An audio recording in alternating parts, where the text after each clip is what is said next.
Welcome to another Carli video. Remember I changed the Xfce in the packages here. I changed them, but I thought let's copy paste everything over to my desktop and build Xfce, right? I still see we have SDM, which is a bit strange for, well, in my eyes, right?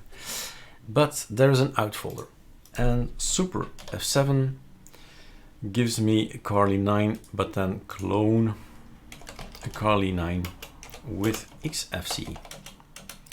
Just want to have a look at it, and it works or not. Choose a disk file, so not on the desktop. Carli 9, there's an out folder. This is the one.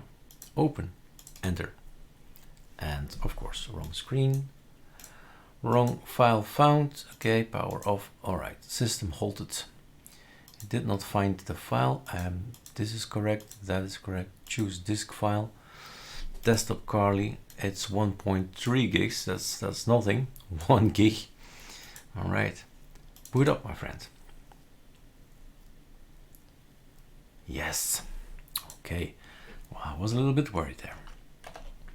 Now we do a full screen, and we have a hooks and all that. All these lines. You remember. I do like to keep these lines. People often disguise it by, how's it called again? Some kind of nice look there, but I'd rather see it, right? So this, since this Xfce, you see here the login. Just press enter.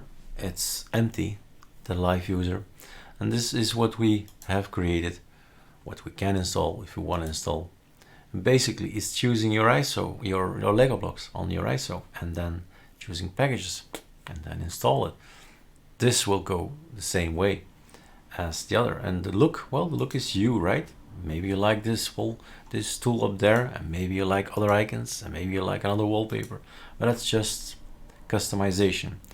And there is as many customizations as there are people.